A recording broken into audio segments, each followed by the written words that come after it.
This video is for you guys. We hear you, we read the comments, and we're here to do additional LS driver testing. Long story short is we didn't receive all of the heads from all of the manufacturers, but we got the bulk. So these additions are the ones you've requested. Srixon, ZXi, LS, the Wilson Dynapower, LS, brand new version.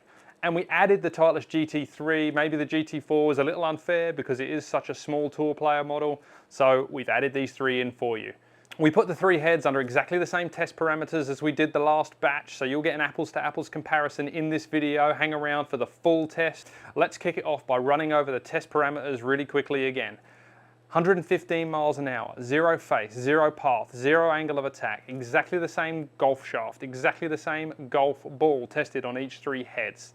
We done the batch testing off camera. We take a batch, we test it, we scrub it for any errors, any weird golf shots, then we look at the averages and compile that evidence. Later in the video, we're gonna hit these three heads that we're talking about today, and we're gonna hit 3 shots with each, which will be somewhat scientific because it's using our robot, it's using the same test, but it's a bit of fun for you guys to see the ball flight, see the distance, see the golf shot shape, see whatever you wanna see. Hang around for that. Let's kick it off by comparing the 3 additional heads on their own to start with. I'll walk you through these numbers. We've got the GT3 on top, the Wilson in the middle, and the Srixon underneath. Now that's for a reason. We picked a parameter that was going to win the low spin, low flight test, and that was peak height.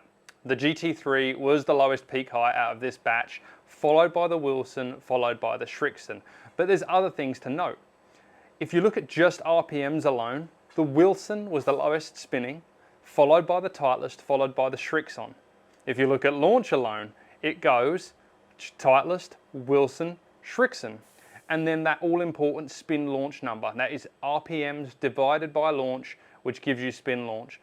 And the lowest in this batch was the Wilson. So for every degree of launch it actually produced the lowest amount of RPMs.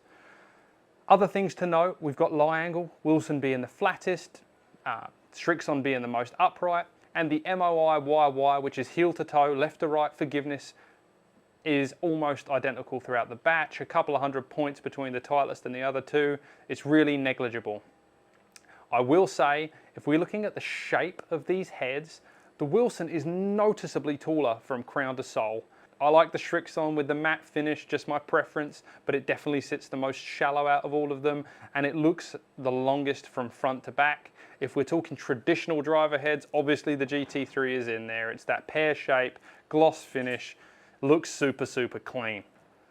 If you're really dedicated and you knew the numbers, then you probably know where these lie in the big batch. But let's jump into the big batch test and put them all head to head and have a complete low spin, low flight test for this year. So here it is, the big batch test. We're going to read this from left to right. Are you ready to find out the lowest spinning driver with all the drivers we believe now? Let's go. So as you can see, the champions stayed champions, but where do the additions lie? And we'll talk through some standout numbers again.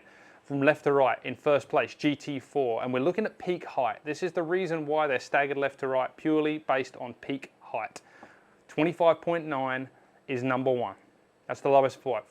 But if we look at 2, 3, 4, and 5 on the list, we are almost identical in peak flight. So I'm going to call it here now that these are all joint second place.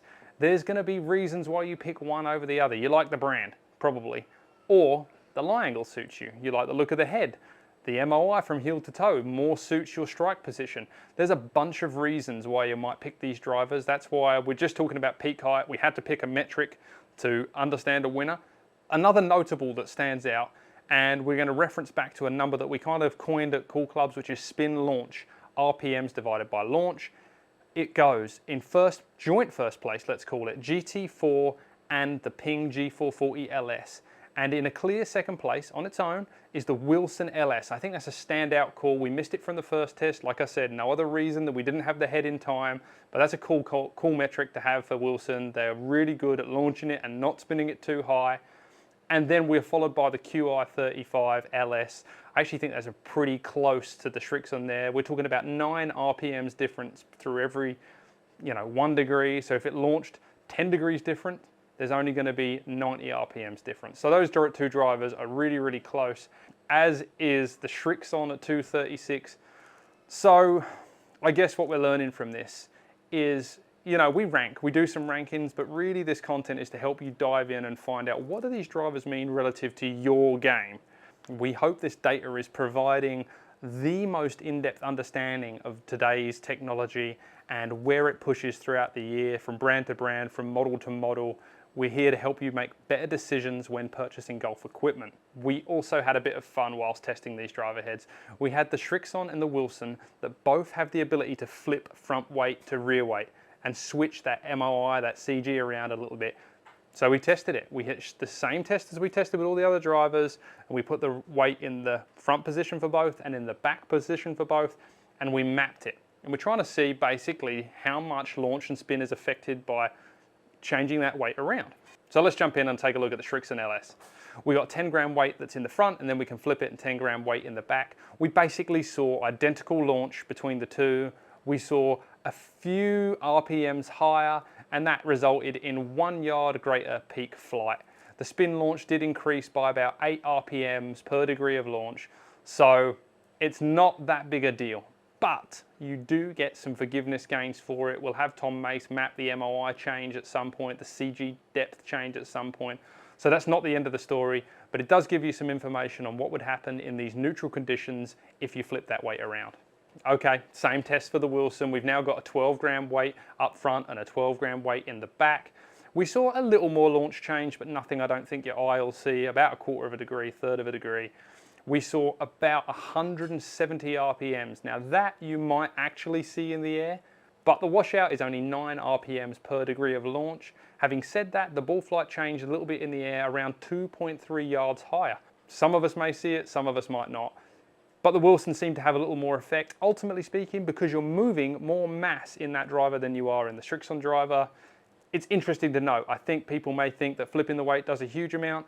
We are talking minute detail, dialing it in for you good players out there that really want to fine tune your launch and spin characteristics. Well, I hope you enjoyed all of that data, and it's time to get some data live on camera. I don't know exactly what these results are going to be, but we are going to hit the same test as we did for all the testing we've just discussed, and we're going to hit the 3 drivers that we just discussed that have been additions, the Srixon LS, the Wilson LS, and the Titleist GT3, and we're going to hit 3 shots out of the middle, and we're just going to kind of watch their ball flight, see the patterns end up all on one graph so you can understand what they're up to. Let's kick it off. We're going to start with the Srixon, hit 3 shots, and go from there. We're back with your favorite robot engineer, Glenn Pangestu. He's going to fire the robot for us these 9 times. 3 with the Srixon, 3 with the Wilson, and 3 with the GT3 Titleist. Glenn, let's do it, buddy. Center shot with the Srixon. On this test, we're also going to demonstrate how hard golf is. Bearing in mind, we've got one of the best robots in the world for testing golf equipment. And the minute changes that occur as the shaft drops and deflects, there's little nuances in impact location and face opening and closing, even when we've dialed it in. That last shot was actually perfect, but we're not going to adjust it each time. We're going to hit 3 shots. If the face stays a little open, so be it. If it closes a little, so be it. You're at least going to get to see 3 real robot shots. Just know that in our other testing, we have to hit multiple shots to make sure our data is zeros every time. Glenn has to do that, should I say, and that's how tough it is. But let's keep rolling. I guess my point in the last one is if the robot struggles to do it, then we've got pretty well no chance. Those guys that are pros out there are incredible. That was actually a pretty good test again there, Glenn. So after my whole explanation, the robot actually tested pretty well perfect on that one. Let's have a little look at the graph numbers for those 3 shots, and then we're going to jump in and test the Wilson next. As you can see, the ball flight's pretty consistent there. We got 11 degrees of launch, 2500, 2555 in spin, and offline was actually 0, dead in the center of the graph. We're going to keep this up on the screen as we go and add to it with the next 3 shots. Let's jump in and test the Wilson Dynapower LS for 2025. Just a quick note before we hit the Wilson, the weight's in the position that we had it in for the test, which is the weight forward. The Srixon also had the weight forward. The GT just has the standard weight in the neutral position. Let's hit the Wilson.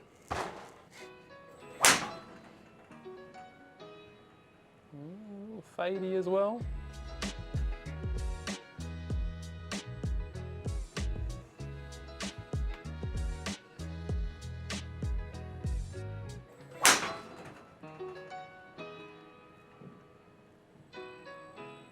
looked like the same piece of air as the first one, which is good.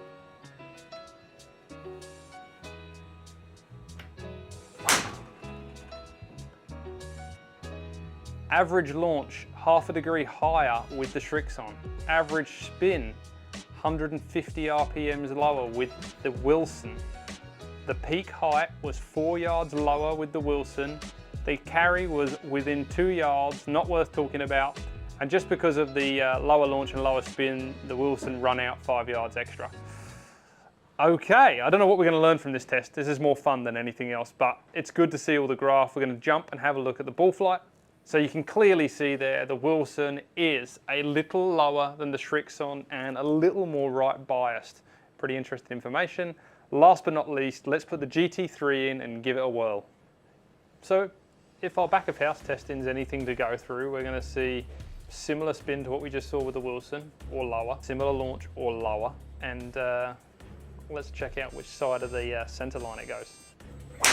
We're giving this a fair chance. This is drawing. This is interesting. The other two definitely had fade axis on them. It's an interesting test there that says the face was open to the target and we got a draw. Let's just hit another one. Give it a fair test.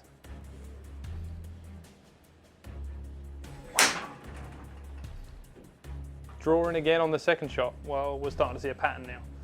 The CG depth is the furthest forward in the GT, then it goes the Wilson, then it goes the Srixon. Test was pretty good that time, half a degree open, but that also did have a little into out path, so that's maybe why it's drawing a little. All three of them drew. Let's just see if that was a path related thing.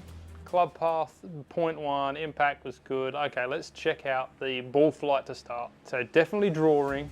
So we got 10 degrees of launch, 2379, 2400 on average, peak height of 29 yards, so definitely the lowest, 292 through the air, so it's the longest by 1 yard. And the total ran out a little longer, again, because it launched lower than everything else and spun a tiny, tiny bit lower than everything else. Glenn, let's just take a look at the ball flight. Everyone kind of wants to see that flight. So we can see a rainbow effect, and we've also got a dispersion pattern. Top to bottom, Srixon, Wilson, Titleist. Right to left, Wilson, Srixon, Titleist. Here's a disclaimer. This was not a scientific test where we run a batch of shots. You literally just watched live what happened. Maybe we could put a little bit better with the club path in the face to get exact zeros, but this might give you a good idea if you're a human out there and how hard it is to hit a golf ball straight. So we hope you enjoyed that content. We hope that's what you've been asking for. We gave you the heads you asked for. We gave you the complete test comparison. We got to hit shots where you saw grouped ball flight. We saw downrange dispersion. We hit shots to see some grouping. Let us know what else you want. We've got high spin out there. We got draw out there. We got the full low spin test. We are going to do a showdown of the core models. We're just deciding on what test to do. Mark will be back once the PGA show's wrapped up. Please like, subscribe, tell your friends. We're here for you. Hopefully this video demonstrates why we're doing what we're doing, to give you the data you want to help you buy better clubs.